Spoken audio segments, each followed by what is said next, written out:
आइए जानते हैं पूरे बिहार की हर छोटी बड़ी खबर सिर्फ 15 मिनट में। लेकिन उससे पहले आप हमें कमेंट में जरूर बताइए कि ये वीडियो आप बिहार के किस जिले और किस गांव से देख रहे हैं। बाई धड़ाधड़ टिकट बांट रहे लालू यादव एंड मौके पर तेजस्वी का दखल। राजद सुप्रीमो लालू प्रसाद यादव ने अचानक अघोषित प्रत्याशियों को सिंबल बांटना शुरू कर दिया। दिल्ली से लौटे तेजस्वी यादव के लिए यह स्थिति और भी चुनौतीपूर्ण बन गई, क्योंकि महागठबंधन में सीटों का औपचारिक बंटवारा अब भी बाकी है। कांग्रेस समेत सहयोगी दलों की नाराजगी को देखते हुए तेजस्वी ने पिता से धैर्य बरतने की अपील की। नतीजा यह हुआ कि फिलहाल सिंबल वितरण पर विराम लग गया। हालांकि सूत्रों का कहना है कि लालू अपने पुराने अंदाज में सहयोगियों पर दबाव बनाने की रणनीति जारी रखेंगे। चर्चा है कि कुछ सिंबल वापस भी लिए गए हैं। तेजस्वी का मानना है कि अगर कांग्रेस कमजोर हुई तो राजद को भी नुकसान उठाना पड़ेगा। यही वजह है कि उन्होंने ऐन मौके पर दखल दिया और माहौल को संभालने की कोशिश की।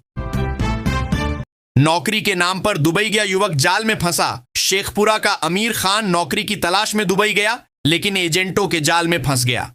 परिवार ने जिलाधिकारी से गुहार लगाई है कि उसे सुरक्षित घर लाया जाए। अमीर 4 महीने पहले कर्ज लेकर शारजाह की एक टूर एजेंसी के जरिए दुबई गया था। एजेंट को 1 लाख रुपए नकद दिए गए थे। परिवार का कहना है कि अमीर एसी फ्रिज का टेक्नीशियन है, लेकिन वहां पहुंचते ही उसे ईंट गारा ढोने के काम में लगा दिया गया। कई हफ्तों तक उसे मजदूरी की जगह सिर्फ खाना दिया गया। 20 अगस्त को आखिरी बार घर वालों से बात हुई, उसके बाद से फोन बंद है। एजेंट मनोवर अब फरार बताया जा रहा है। परिवार लगातार भटक रहा है और सरकार से मदद की उम्मीद कर रहा है। टिकट बंटवारे से नाराज सांसद का इस्तीफा। विधायक गिरफ्तार। भागलपुर के जदयू सांसद अजय मंडल टिकट बंटवारे से नाराज होकर इस्तीफे की पेशकश कर चुके हैं। उन्होंने मुख्यमंत्री को पत्र लिखकर कहा कि पार्टी में उनकी राय को नजरअंदाज किया जा रहा है। वहीं गोपालपुर के विधायक गोपाल मंडल टिकट कटने की आशंका से मुख्यमंत्री आवास के बाहर धरने पर बैठ गए। पुलिस ने उन्हें गिरफ्तार कर लिया। अजय मंडल का कहना है कि पिछली बार जिन प्रत्याशियों के नाम उन्होंने सुझाए थे वे जीते थे, लेकिन इस बार उनकी राय तक नहीं ली गई। गोपाल मंडल का आरोप है कि कुछ बड़े नेता उन्हें टिकट से वंचित करना चाहते हैं। उन्होंने कहा कि नीतीश कुमार से कोई नाराजगी नहीं है, लेकिन पार्टी के भीतर साजिश चल रही है। एनडीए में सीट बंटवारे पर सहमति, जल्द होगा ऐलान। बिहार एनडीए में सीट बंटवारे पर सहमति लगभग बन चुकी है। उप मुख्यमंत्री और भाजपा नेता सम्राट चौधरी ने सोशल मीडिया पर लिखा कि बातचीत सकारात्मक माहौल में अंतिम चरण में है। उन्होंने कहा कि सभी दलों के बीच सीट संख्या पर सहमति हो चुकी है और अब यह तय हो रहा है कि कौन दल किस सीट पर लड़ेगा। सम्राट चौधरी ने दावा किया कि प्रधानमंत्री नरेंद्र मोदी और मुख्यमंत्री नीतीश कुमार के नेतृत्व में एनडीए पूरी तरह एकजुट है। सूत्रों के अनुसार भाजपा, जदयू, हम और लोजपा रामविलास के बीच लगातार बातचीत जारी है। एनडीए नेताओं का कहना है कि बिहार की जनता विकास और स्थिरता के लिए एक बार फिर गठबंधन पर भरोसा जताएगी। जल्द ही सीट बंटवारे का औपचारिक ऐलान किया जाएगा। बिहार में 31% कम हुई मानसून की बारिश। बिहार में इस बार मानसून की बारिश सामान्य से 31% कम रही। मौसम विज्ञान केंद्र पटना के अनुसार 1 जून से 30 सितंबर तक राज्य में 686.3 मिलीमीटर वर्षा दर्ज हुई, जबकि सामान्य मानक 992.2 मिलीमीटर है। हालांकि पोस्ट मानसून अवधि में 1 अक्टूबर से 13 अक्टूबर तक 128.6 मिलीमीटर बारिश हुई, जो सामान्य से 235% अधिक है। इस दौरान 26 जिलों में सामान्य से कम बारिश दर्ज की गई, जबकि पटना समेत 13 जिलों में सामान्य वर्षा हुई। सोमवार को पटना सहित 15 जिलों के अधिकतम तापमान में गिरावट दर्ज की गई।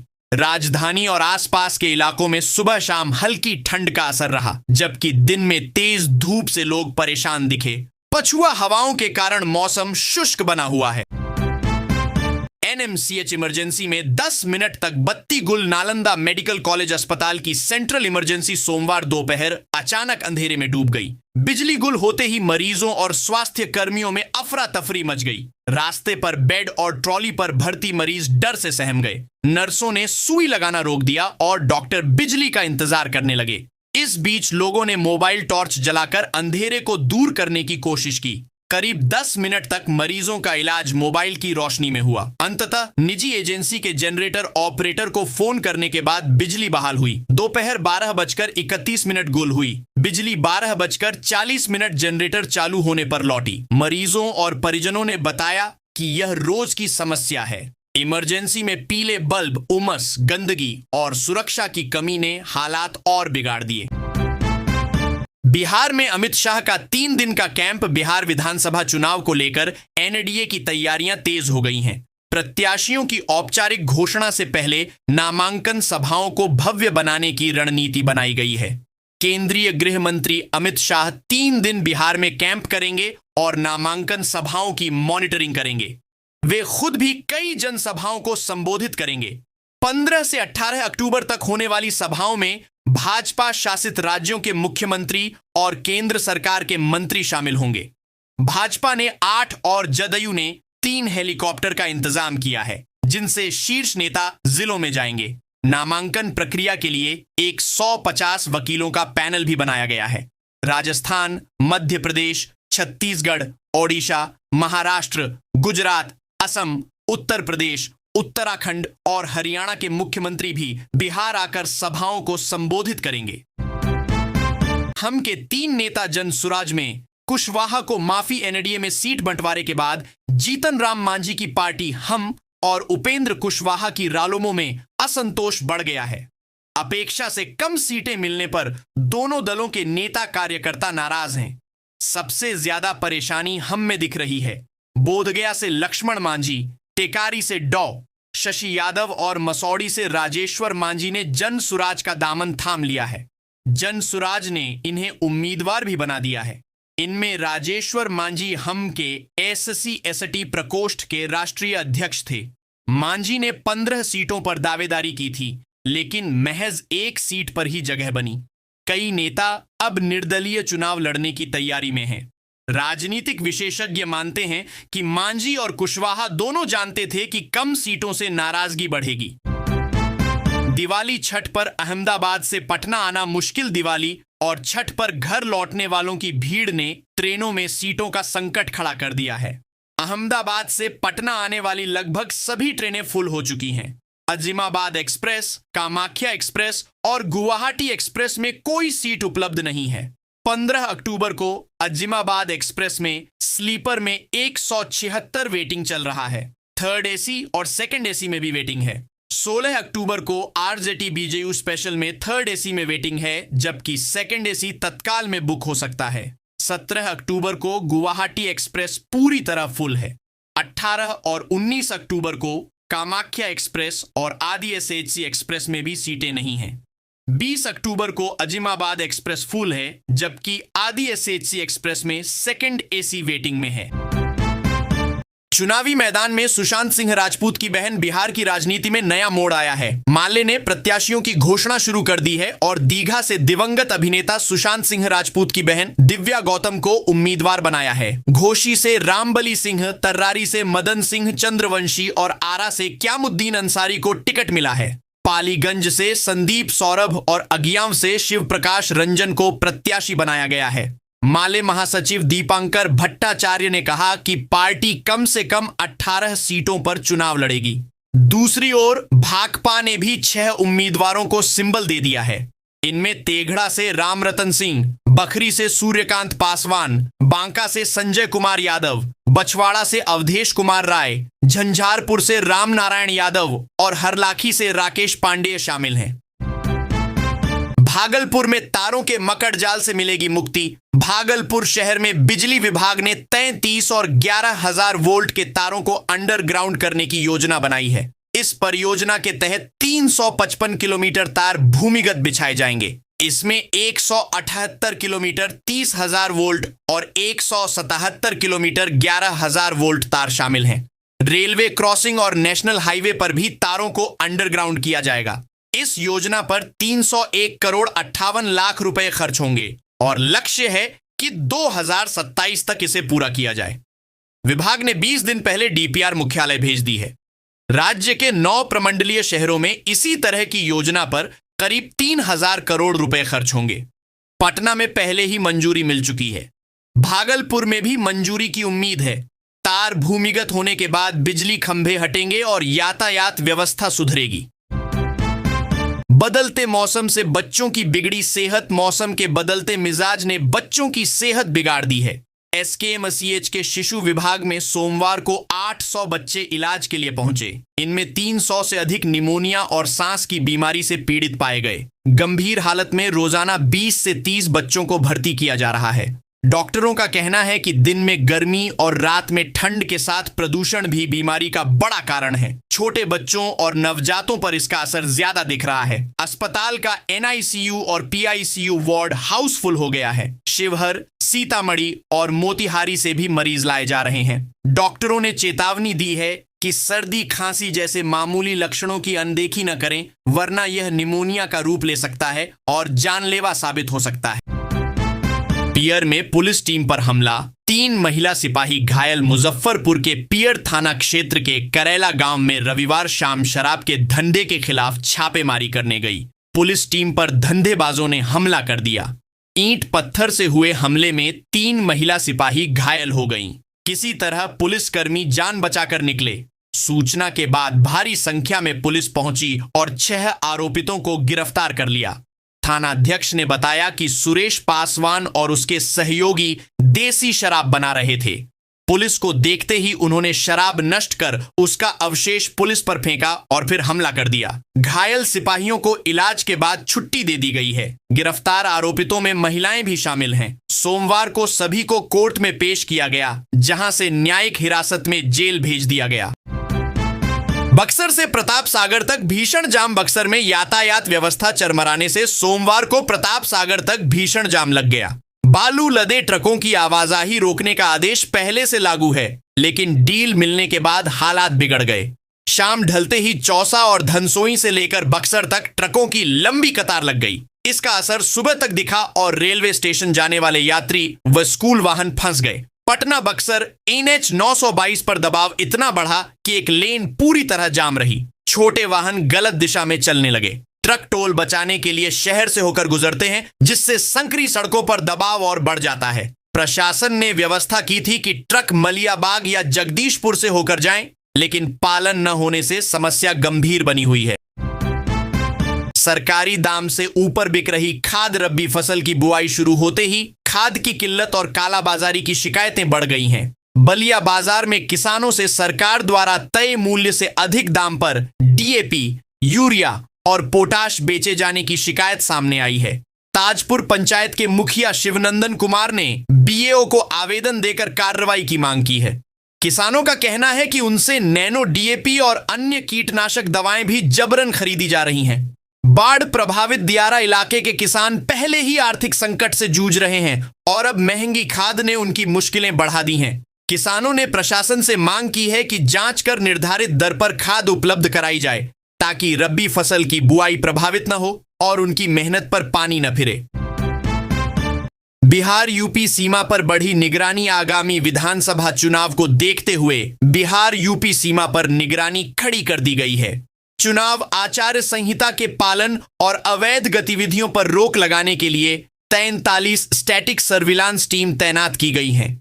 ये टीमें वाहनों की आवाजाही और संदिग्ध गतिविधियों पर नजर रखेंगी। प्रशासनिक सूत्रों के अनुसार मतदान के दिन यूपी से सटी सीमाओं को सील किया जाएगा। जिले के 49 स्थानों पर चेक पोस्ट बनाए गए हैं, जिनमें 7 मल्टी चेक पोस्ट शामिल हैं। फ्लाइंग स्क्वाड और सर्विलांस टीम मिलकर काम कर रही हैं। देवरिया और कुशीनगर से सटी सीमाओं के अलावा सिवान, सारण, मुजफ्फरपुर और चंपारण जिलों से जुड़ी सीमाओं पर भी चौकसी बढ़ा दी गई है। अधिकारियों का कहना है कि चुनाव के दौरान किसी भी तरह की गड़बड़ी रोकने के लिए सख्त सुरक्षा इंतजाम किए गए हैं।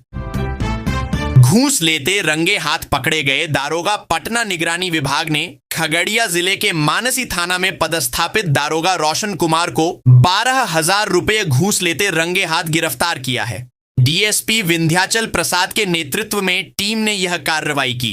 शिकायतकर्ता अभिषेक कुमार ने बताया कि उसके ट्रैक्टर की बैटरी चोरी हो गई थी और उसने केस दर्ज करने का आवेदन दिया था। इस बीच दारोगा ने केस मैनेज करने के नाम पर 12,000 रुपये की मांग की। सत्यापन के बाद निगरानी टीम ने जाल बिछाया और मंगलवार को थाना गेट के पास दारोगा को पकड़ लिया। गिरफ्तारी के बाद पुलिस महकमे में खलबली मच गई है। थानाध्यक्ष ने बताया कि दारोगा गश्ती पर थे और मामले की जानकारी जुटाई जा रही है। आगे की कार्रवाई निगरानी विभाग कर रहा है।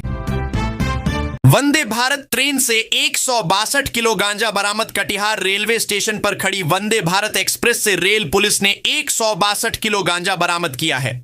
रविवार सुबह गुप्त सूचना पर रेल एसपी हरिशंकर कुमार के निर्देश पर पुलिस और एएलटीएफ टीम ने संयुक्त छापेमारी की। ट्रेन नंबर 22,233 की इकोनॉमी बोगी E1 से 2 ट्रॉली बैग और 8 पीठू बैग में गांजा मिला। रेल डीएसपी अरुण कुमार अकेला ने बताया कि बरामद खेप लावारिस हालत में थी। पुलिस ने गांजा जब्त कर मामला दर्ज कर लिया है। हालांकि किसी की गिरफ्तारी नहीं हुई है। रेल पुलिस अब तस्करी नेटवर्क की जांच में जुट गई है। छापेमारी में रेल थाना अध्यक्ष मो अलाउद्दीन, एएसआई रबिन कुमार और एएलटीएफ प्रभारी रमेश हांसदा शामिल थे। इस बरामदगी से पुलिस के भी होश उड़ गए। कांग्रेस छोड़कर जनसुराज में आए संजय मिश्रा को टिकट मधुबनी जिले की बिस्फी सीट से जनसुराज ने अधिवक्ता संजय मिश्रा को उम्मीदवार बनाया है। कांग्रेस छोड़कर हाल ही में जनसुराज में शामिल हुए संजय मिश्रा को ब्राह्मण चेहरा मानते हुए पार्टी ने सिंबल दिया है। इससे पहले जनसुराज ने बेनीपट्टी से मोहम्मद परवेज आलम, हरलाखी से रत्नेश्वर ठाकुर, झंझारपुर से केशव चंद्र भंडारी और राजनगर सुरक्षित सीट से डॉक्टर सुरेंद्र कुमार दास को प्रत्याशी घोषित किया था। खास बात यह है कि इन 5 में से 3 उम्मीदवार पहले बड़े दलों से जुड़े रहे हैं। संजय मिश्रा कांग्रेस में, भंडारी राजद में और डौदास भाजपा में रह चुके हैं। जनसुराज का दावा है कि वह समाज के हर वर्ग को प्रतिनिधित्व देने की कोशिश कर रही है। सीट शेयरिंग के बाद जेडीयू में भगदड़। एनडीए में सीट बंटवारे के बाद जेडीयू में बगावत तेज हो गई है। दिनारा और सासाराम सीट रालोमा को मिलने से पूर्व मंत्री जय कुमार सिंह और पूर्व विधायक डॉक्टर अशोक कुमार ने पार्टी छोड़ दी। जय कुमार सिंह ने इस्तीफा देकर समर्थकों के साथ बैठक बुलाने का ऐलान किया है। वहीं अशोक कुमार बसपा में शामिल होकर चुनाव लड़ने की घोषणा कर चुके हैं। इसके अलावा जदयू के 5 प्रखंड अध्यक्षों ने भी इस्तीफा दे दिया है। पार्टी में शुरू हुई भगदड़ से भाजपा भी चिंतित है। जय कुमार सिंह ने आरोप लगाया कि टिकट वितरण में पैसे का खेल हुआ है। हालांकि उन्होंने नीतीश कुमार को अपना नेता बताया। जदयू जिलाध्यक्ष ने इस्तीफे की पुष्टि की और कहा कि शीर्ष नेतृत्व स्थिति संभालने की कोशिश कर रहा है। बसंतपुर में जल भराव से नारकीय हालात। बसंतपुर प्रखंड मुख्यालय के वार्ड संख्या 5 में जल जमाव ने लोगों का जीना मुश्किल कर दिया है। करीब 12 दिनों से 1 दर्जन से अधिक घर पानी में डूबे हैं।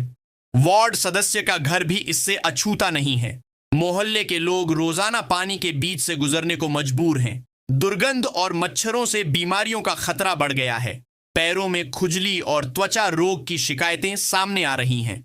स्थानीय लोगों का कहना है कि नगर पंचायत ने सिर्फ 1 दिन पंप सेट से पानी निकालने की कोशिश की, लेकिन कोई असर नहीं हुआ। मोहल्ले के नीरज कुमार और विनोद कुमार ने बताया कि दुर्गंध से रहना मुश्किल हो गया है। वार्ड सदस्य ने समस्या उठाई है और शीघ्र समाधान का आश्वासन मिला है। एमएससी एमफिल डिग्रीधारी शुभम बना बैंक लुटेरा। दिल्ली से एमएससी और एमफिल करने वाला शिवम उर्फ शुभम कुमार अपराध की राह पर चल पड़ा। पढ़ाई के बाद समाज में योगदान देने के बजाय उसने बैंक लूट को अपना रास्ता बना लिया। दिल्ली क्राइम ब्रांच ने उसे मॉडल टाउन इलाके में 2 बैंक लूट के मामले में हरियाणा से गिरफ्तार किया। इससे पहले वह पुपरी के बैंक ऑफ बड़ौदा से 3,60,000 लूट चुका था। उसने रसायन शास्त्र की जानकारी का गलत इस्तेमाल कर स्मोक बम बनाया और अकेले लूट को अंजाम दिया। घटनास्थल पर मोबाइल छोड़ने से पुलिस ने उसे पकड़ लिया था। जमानत पर छूटने के बाद वह फिर फरार हो गया। शुभम के परिवारजन दिल्ली में रहते हैं और 8 साल से गांव नहीं लौटे। पढ़ाई के बावजूद उसका अपराधी बनना लोगों को हैरान कर रहा है। 2 लोगों की जान लेने वाला बाघ 12 दिन बाद पकड़ा गया। वाल्मीकि टाइगर रिजर्व से भटककर गौनाहा के रिहायशी इलाके में पहुंचे बाघ ने 2 लोगों की जान ले ली थी। 12 दिन तक दहशत फैलाने के बाद रविवार रात उसे ट्रैंकुलाइज कर पकड़ लिया गया। सिसई गांव में धान की रखवाली कर रहे मचान से शूटरों ने सटीक निशाना साधा। डॉक्टरों ने जांच कर उसे स्वस्थ पाया और रात में ही पटना जू भेज दिया गया। करीब 12 साल का यह नर बाघ लगातार गांवों और खेतों में घूम रहा था। उसकी गतिविधियों पर नजर रखने के लिए ड्रोन कैमरे और प्रशिक्षित हाथियों की मदद ली गई। नेपाल के चितवन से भी वन कर्मी बुलाए गए थे। ग्रामीणों ने राहत की सांस ली और वन विभाग की टीम की सराहना की। बिना टिकट यात्रा पर कोर्ट ने सुनाई जेल की सजा। खंडवा में बिना टिकट ट्रेन यात्रा करने वाले 3 लोगों को अदालत ने 52 दिन की जेल की सजा सुनाई है। यह पहली बार है जब ऐसे मामलों में केवल जुर्माने तक सीमित न रहकर कठोर सजा दी गई है। बुरहानपुर निवासी शेख जाकिर, नासिर और मीनाक्षी को रेलवे अधिनियम की धारा 145, 146 और 147 के तहत दोषी पाया गया। ये तीनों पहले भी कई बार बिना टिकट पकड़े गए थे और हर बार जुर्माना भरकर छूट जाते थे। अदालत ने माना कि बार बार अपराध करने वालों पर अब सख्त कार्रवाई जरूरी है। अधिवक्ता वीरेंद्र वर्मा ने बताया कि कोर्ट ने अर्थदंड के साथ जेल की सजा देकर सख्त संदेश दिया है। तीनों को जेल भेज दिया गया है। रेलवे अधिनियम में ऐसे मामलों पर जुर्माने और जेल दोनों का प्रावधान है। हवाला कांड में 11 पुलिसकर्मियों पर FIR, 5 गिरफ्तार। मध्य प्रदेश के सिवनी जिले में हवाला के 2 करोड़ 96 लाख रुपए की लूट में शामिल 11 पुलिसकर्मियों पर FIR दर्ज की गई है। मुख्यमंत्री मोहन यादव के निर्देश पर यह कार्रवाई हुई। इनमें एसडीओपी पूजा पांडे और 10 आरक्षक शामिल हैं। 5 पुलिसकर्मियों को गिरफ्तार कर लिया गया है। मामला 8 से 9 अक्टूबर की रात का है, जब NH 440 पर चेकिंग के दौरान पुलिस ने नागपुर से जबलपुर जा रही गाड़ी से रकम पकड़ी थी। आरोप है कि पुलिस ने धनराशि कब्जे में लेकर बिना कार्रवाई चालक को भगा दिया। अगले दिन हवाला कारोबारी की शिकायत पर मामला खुला। पहले निलंबन हुआ और अब FIR दर्ज की गई है। पुलिस विभाग ने कहा कि दोषियों पर सख्त कार्रवाई होगी और जांच जारी है। हिजाब विवाद पर हाईकोर्ट पहुंचा। मामला केरल के एर्नाकुलम जिले में हिजाब विवाद ने तूल पकड़ लिया है। सेंट रीटा पब्लिक स्कूल में एक मुस्लिम छात्रा को हिजाब पहनकर क्लास में जाने से रोक दिया गया। छात्रा ने बताया कि उसे दरवाजे पर रोककर हिजाब उतारने को कहा गया। उसने कहा कि शिक्षक बहुत सख्त हैं और वह अब यहां नहीं पढ़ेगी। मामला हाईकोर्ट पहुंच गया है। छात्रा के माता पिता और स्कूल प्रशासन के बीच बहस हुई। PTA अध्यक्ष जोशी कैथावलप्पिल ने कहा कि हिजाब स्कूल के ड्रेस कोड के खिलाफ है। उन्होंने आरोप लगाया कि इस विवाद के पीछे SDPI का हाथ है। इस घटना ने राजनीतिक रंग ले लिया है और अब अदालत से फैसला आने का इंतजार है।